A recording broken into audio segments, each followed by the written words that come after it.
You're listening to Diasporic Music on Black Power 96 with Melinda Francis, Lisa Watson on the buttons, and we're speaking with Dr. Gerald Horne. And Dr. Gerald Horne has been a regular on this show for decades. And I guess the first thing I wanted to ask you is, how are you feeling today, sir? Oh, I'm fine. Wonderful, wonderful, wonderful, as Norman Richmond would say. Sam Cooke, yep. I would try to sing it like Sam Cooke, but let's get, as Jermaine Jackson would say, let's get serious. This Niger situation is out of hand. I did a little research, and I think the first military coup took place in Togo in 1963. I think his name was Apollo. He was overthrown and assassinated since 1963.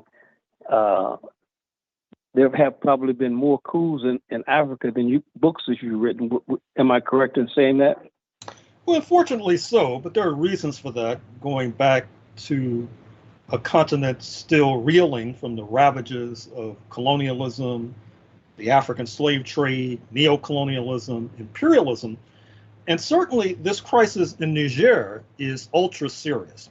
Indeed, as we speak, we're staring at a deadline, because it was about 6 or 7 days ago that a spokesperson for the Economic Community of West African States, spearheaded by Nigeria, the continent's giant, suggested that if the current president, Mr. Bazoum, who has been detained, if he's not released by today or tomorrow, military intervention would be contemplated.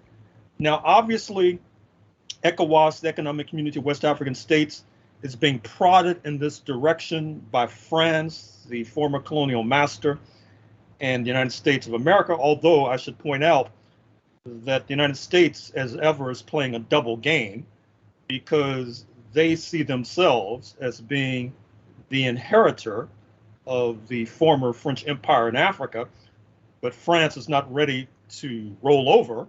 And so therefore, Washington sees a possible opportunity in terms of cutting a deal with the men who overthrew President Bazoum against the interests of France. Now, of course, the United States has a drone base in Niger.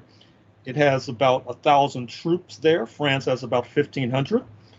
And I should also mention that Algeria, which is a neighbor of Niger, is quite uncomfortable with these French troops hanging around their border, given the star-crossed relationship between France and Algeria stemming from the brutal French colonial occupation only ending in 1962 with independence.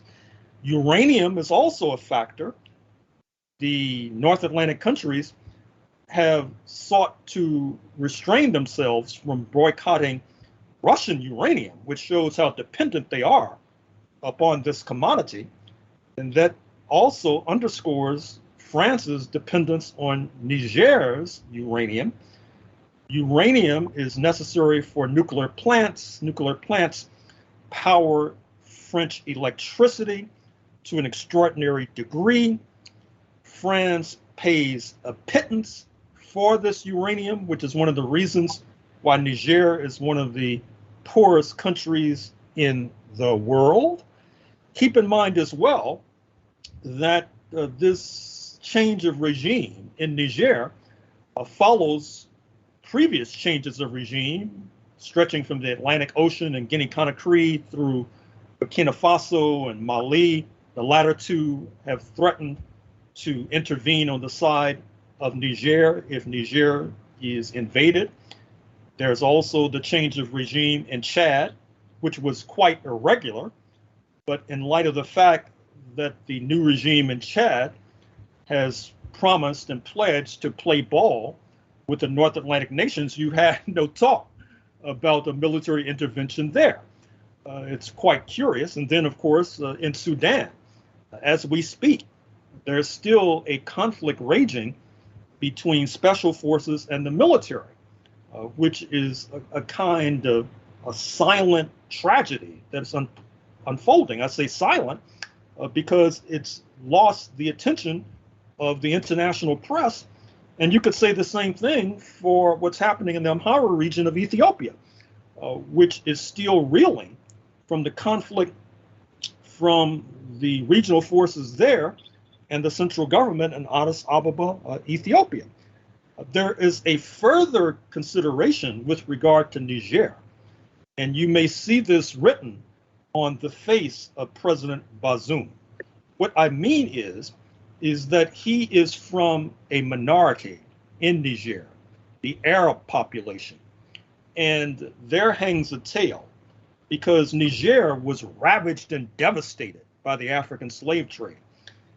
Oftentimes, the African slave trade from Niger and that part of Africa is referred to as an Arab slave trade, which is a kind of misnomer, because if you look more carefully, what you'll find is that the Muslims in what is now northern Nigeria, who certainly were not Arab, oftentimes collaborated with Arab Muslims in terms of preying on the population of Niger and shipping them into slave markets on the Mediterranean coast, particularly Tripoli, Libya. Interestingly enough, in a few weeks, perhaps as soon as next week on Freedom Now KPFK Los Angeles, we're going to interview an author who wrote a book about a man we know as Nicholas Said, who was a victim of this slave trade that I am describing, although he was shipped out of northern Nigeria, walked, and I say walked, barefooted, about 1,800 miles to the Mediterranean coast, winds up as an enslaved person in Libya and in Turkey and in Russia, before winding up somehow in the United States of America, where he fights in the U.S. Civil War to defeat the slave owners. He's multilingual, speaking Turkish, Russian, English, French, Arabic, African languages, etc. It's quite a story. So tune in next week on Freedom Now, kpfk.org, 11 a.m. Pacific, 2 p.m. Eastern. In any case, the fact that President Bazoum is from an ethnic minority complicates matters, because memories still linger with regard to the unlimited African slave trade. And I should also say that many in Nigeria are quite upset about their government's role. And as a matter of fact, I've been tuning in more, and I would recommend it to those who are interested in getting updates on the crisis, to Nigerian television, which you can find clips from all over YouTube. And what's interesting is many of the Nigerians are saying, wait a minute, northern Nigeria is still being racked by Boko Haram, the religious zealots who specialize in kidnapping teenagers. Given that, why is the Nigerian military going into Niger? And they're raising all manner of intelligent questions about Nigeria's role, its relationship with the North Atlantic nations, etc.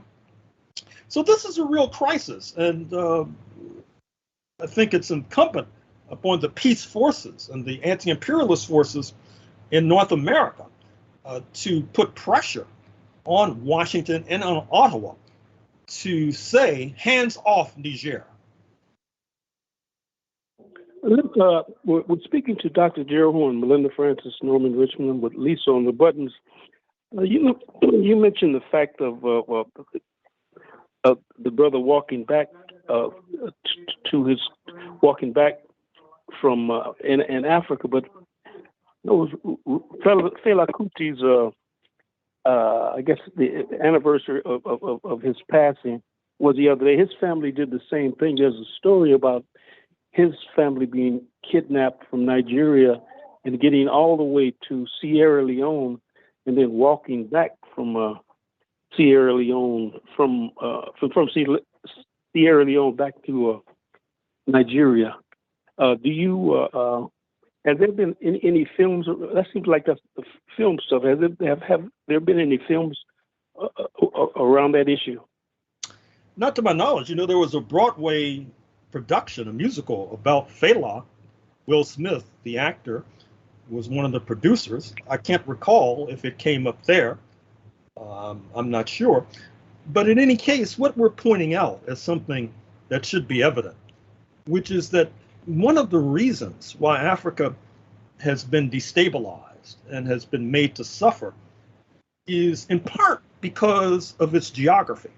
That is to say, being only 8 miles from Spain, that is to say, northern Africa, 8 miles from Spain, and therefore, as I talk about in my 16th century book, as the Western Europeans were fleeing from the specter of a Muslim invasion, particularly from Ottoman Turkey, they began scattering hither and yon, many of them crossing the Atlantic to ravage and plunder the Americas, many of them heading southward into Africa to plunder and ravage the continent.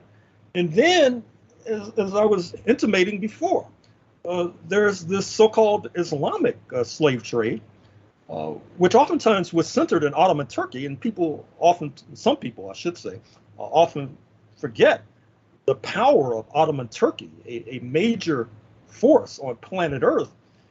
And the best one can say about Ottoman Turkey is that it was an equal opportunity enslaver. That is to say, it enslaved Europeans, particularly in the Balkans, particularly in Russia's southern neighbors, speaking of Georgia. In fact, one of the reasons why nations like Bulgaria and Serbia and Georgia became so close to Russia, even during the days of socialism and the Cold War, was because of this lingering memory of Russia protecting them from the Ottoman Turks. And as you know, I was doing an interview just a few days ago.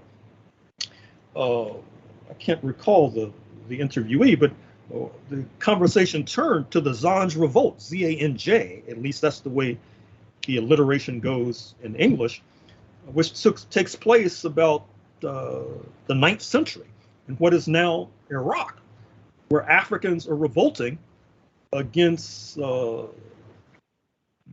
enslavers who are predominantly Islamic. It's a major turning point in the history of what is now Iraq and the history of that slave trade. Of course, the enslaved were mostly from the African continent. So Niger, in terms of your opening remarks, is just one more example of how a continent has been made to endure and suffer as a result of the pillaging and plundering by its continental neighbors, not least in Western Europe, but also in Southern and Eastern Europe, speaking of the Ottoman Turks. We're speaking with Dr. Gerald Horne, and I remember walking down the streets in Windsor, Ontario one time, and I saw this brother. There's not too many people of African origin in Windsor, and I looked at this brother, and he looked to me to be Somali, Eritrean, and I asked him, I says, "Are you from Somalia?" He says, "No, I'm from Iran." So that's his roots were in Iran, but that Zanj thing that went back to the 7th century. You said, right? Well, it's in the 9th century. And interestingly enough, I'm doing research now on this slave trade from Egypt in particular. You had major slave markets in Cairo. And just yesterday, I was reading some documents about the African slave trade to what is now Iran. This is in the 1840s, for example. So, this is a major issue. And of course, those who are ahistorical, those who are short-sighted, oftentimes lose track of these historical realities and then turn to, shall we say, unscientific arguments to try to explain the clear underdevelopment that has afflicted Africa, rather than referring to colonialism, imperialism, the slave trade. Abracadabra, hocus pocus. Melinda, you have some questions, right? Melinda must be on mute. Sorry, I'm on mute. Yeah, I think we should talk about Biden and Trump. Yeah. Well, as you know, Mr. Trump has been indicted again. The difference with this indictment, it actually speaks to my book on Washington, D.C., Revolting Capital. Because of historic reasons, not least being aforementioned slavery, there's still a substantial Black population in Washington. It may not be appropriate to call Washington Chocolate City, perhaps Neapolitan City would be more accurate. But in any case, that guarantees that Mr. Trump will probably face Black jurors, which increases the likelihood of his being convicted. Plus, the judge is of Jamaican ancestry and has been particularly harsh in handing out sentences to the miscreants of January 6, 2021. That does not bode well for Mr. Trump.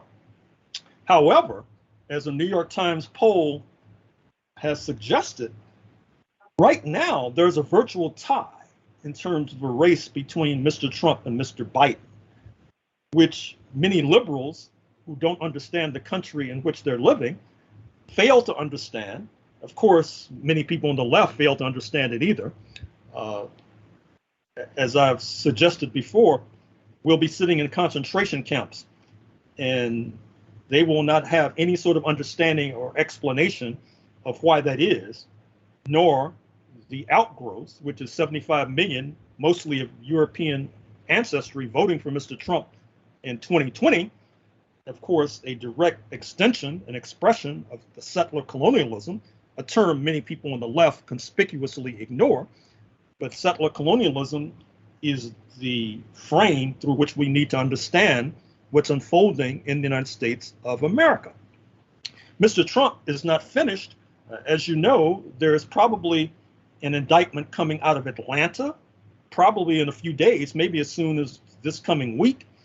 The prosecutor, Fani Willis, as I've mentioned before, it's a matter of public record, happens to be the daughter of John Floyd, who was a leader of the Black Panther Party in Los Angeles. I'm sure that when the indictment emerges, Mr. Trump will make something of that. Mr. Trump has been issuing threats against the counsel, the special counsel who indicted him in Washington, D.C., saying that he's going to come after this prosecutor. We may have the possibility of a presidential candidate during jail time, even before the election, or perhaps even after the election, which raises questions about the Secret Service and his security. Will they have to be imprisoned alongside him, be a bunkmate in his cell? As they like to say on cable news in the United States, we're sailing into uncharted waters, which then brings us to Mr. Biden. He is in hot water too. Previously, he said that he had no knowledge of the business dealings of his wastrel son, Hunter Biden, the former crackhead. For all I know, he might still be a crackhead. But then, just this past week, Mr. Hunter Biden's former business partner, Devon Archer, had congressional testimony where it came out that when they were doing business deals in Ukraine, in China, etc., Hunter Biden would put his father on speakerphone. Now, of course, the press secretary, Karine Jean-Pierre, who happens to be of so-called Francophone Caribbean African descent, her argument now is that Mr. Biden is not in business with his son. Remember, before the line was he had no knowledge of his son's business. Now the line is they're not in business together. That's more than a word shift. It's a damaging admission. And I would urge the press to look more carefully into the growing fortunes, not only of Hunter Biden, not only of Joseph R. Biden, but the president's sister, the president's brother. They're all on the gravy train. This stinks to high heaven. And it also underscores what presidential hopeful Cornel West has said about their politics, which is that you vote for Biden, you face the prospect of World War III, given his aggression towards Russia and China. You vote for Trump, you face the prospect of civil war, given his curious relationships with these insurrectionists of January 6th, which included neo-fascists. So once again, to cite the favorite phrase of cable news, we're sailing into uncharted waters. You're listening to Dr. Gerald Horne, and I wanted to switch up and talk about the great Ohtani, the baseball player from Japan. I think he's a pitcher. Well, he's all around. He hits, he pitches. Do you think he is one of the greatest baseball players, if not the greatest baseball player that we've seen in our lifetime? Clearly, obviously. I mean, what he's doing is astonishing. That is to say, leading the league in home runs, being one of the best pitchers this year, perhaps of all time. Usually, baseball players are specialists. They're either hitters or they're pitchers. Pitching is 75% of the game. So being the best hitter, you could almost say that with regard to the California Angels or the Los Angeles Angels of Anaheim, to use their preferred name, he's like 90% of the offense, 95% of the game, I should say. So I can't say enough about this man of Japanese ancestry. I don't know if you recall Ichiro, the outfielder for the Seattle Mariners, who was also a great player, had one of the best throwing arms in baseball, also one of the best hitters in baseball.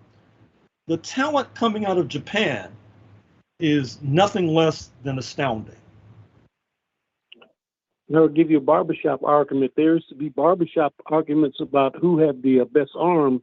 Was it Vladdy Sr. or was it Ohtani? And you know, the Jamaican brother, his argument was that Vladdy could throw a ball probably from Los Angeles to San Diego, but Ohtani was the most accurate when it came to throwing the ball. You know, he might not be able to throw as far as Vladdy Sr., but he was on the mark when it came to throwing. He played right field. Yes, right. You mean Ichiro of Seattle? Ichiro. I'm sorry, Ichiro. Right. Ichiro played right field for Seattle. Right. The same position as my favorite. One of my favorite was Roberto Clemente. He played right field for the Pittsburgh Pirates, if I'm not mistaken. Yes, and perished about a half century ago in a plane crash in Nicaragua as he was bringing relief supplies after a Nicaraguan earthquake, doing humanitarian work to his last day. Yes, sir. And always got into, they gave him a lot of problems because he didn't really want to, they thought they were hard on him because of they couldn't understand his accent, and he was very proud of being able to speak Spanish, and they made a lot of fun of him about that. But Roberto Clemente was the man. And I guess they have some more questions, Belinda. Yeah, I don't know if you wanted to tackle the critique on liberalism. Well, I raised that because in the current issue of this periodical called the New York Review of Books, there's a long piece by the leading legal scholar Lawrence Tribe of Harvard Law School, a former teacher of Barack Obama, by the way. And he's looking at the political structure of the United States. He's disappointed, to put it mildly, with the U.S. Supreme Court and how it's turned to the right. But he's reluctant to engage in sweeping reforms because lurking like a specter is Donald J. Trump. And I guess he thinks that if you reform the U.S. Supreme Court and weaken its powers, there will be no check on a future President Trump. But what's striking about this article, and I see this with regard to a number of so-called liberals, is that he doesn't take into account the electorate. I guess because he, like many, he can't explain the 75 million. He can't explain how these folks are continually supporting Trump. I'm speaking mostly of the descendants of the original European settlers. Likewise, I've had some dealings of late with certain liberal forces. I won't go into detail for obvious reasons. But one of the things that strikes me is that I oftentimes, as you know, use this trope that the right wing has no enemies to their right. We just talked about how Trump is willing to align with neo-fascists, fascists, et cetera. That's quite common in the Republican Party, where the liberals have no allies to their left. That is to say, the liberals, they don't want anything to do with socialists, heaven forbid, communists, even though they complain persistently about the right wing, and how the right wing is gaining strength, and like Lawrence Tribe complaining about the Supreme Court. And I've noticed as well that the liberals, they're very good at singing the blues about how bad things are, and how racist things are, blah blah blah. But they have no sort of analysis of how we got to this point. And unless you have an analysis, it's difficult to figure out what is to be done. And likewise, and this might be the major weakness of the liberals as I see it, is that many of these forces, needless to say, they're quite intelligent and really quite informed about U.S. domestic politics. They have no clue about what's going on outside the United States, really. I mean, I think I mentioned on this program last week about the outrage of Prime Minister Meloni of Italy, the most wildly hysterical anti-African leader on planet Earth, in the Oval Office in the White House with Mr. Biden holding hands. Most of these folks, they're well informed. They don't know who Meloni is. They don't know what I'm talking about. And so unless you have some sort of idea of what's going on in the world, it's difficult to understand what's going on in North America. And it's difficult to develop a strategy in terms of how we dig ourselves out of the deep hole in which we find ourselves. So given the lack of understanding of the electorate and settler colonialism, given the lack of understanding of what it means if liberals have no allies on the left, given what it means if liberals don't have a clue about what's going on in the world, no wonder we're in deep trouble in this country. We're talking to Dr. Gerald Horne. Let me ask you this last question. The final call, the official organ of the Nation of Islam, how do you think they cover international news in terms of, I haven't kept up with I haven't seen the final call, but they're online. Have they been covering Meloni, or have they even have they ignored it? No, I subscribe to the final call. As a matter of fact, they interview me all the time, and oftentimes interview me about international affairs. Oftentimes, when I'm talking about on Diasporic Music on Sunday, I'm talking to the final call reporter on Monday about the same thing. Oftentimes, using the same words and catchphrases and jokes and all the rest. So I can't fault them on that score. Yes, sir. Is there anything else you'd like to add? Yeah, some books that I'm reading. One is California, a Slave State. It's not only dealing with enslavement of Africans, it deals with the enslavement of the indigenous population, which was perpetrated by the original Spanish settlers and colonialists, and then continued by the Mexican authorities who followed the Spanish. The United States, when it takes over 1848 or 1849, they're involved in enslaving too, but they're also involved in genocide. They're trying to cut down their numbers, to put it mildly. And then after the United States take over, then there's an enslavement of Chinese women. Chinese women are sex slaves in California in the latter part of the 19th century. It's quite something. And then the author traces that sort of enslavement all the way down to the present. You might recall what happened at a factory in Los Angeles a few years ago when Thai workers, or workers of Thai ancestry, were incinerated because they were not able to escape the sweatshop where they were making clothes. They were basically de facto enslaved persons. So the vaunted and fabled wealth of the Golden State is heavily dependent upon the most profound atrocities, enslavement not least. I'm almost certain you spoke about that on Diasporic Music, about those Asian women, right? I'm positive you did talk about that. And I would also mention this book by Ned Blackhawk, who's indigenous, The Rediscovery of America. This is a significant book, not only because it puts settler colonialism front and center, which is a gathering trend, which I would encourage our Canadian friends to look at so that they could get a better understanding of their southern neighbor.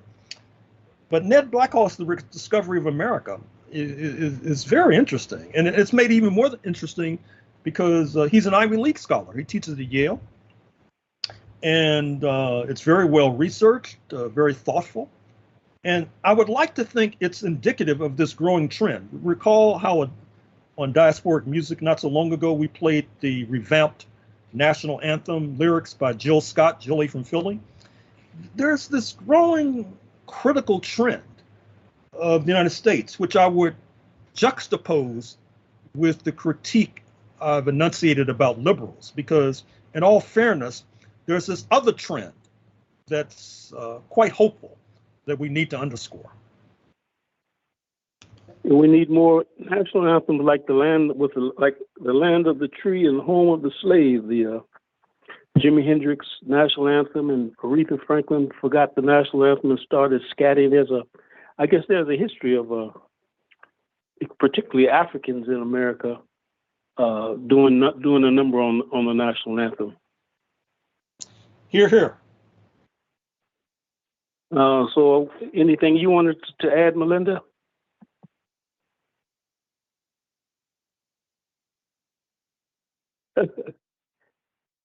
I guess. Oh, sorry.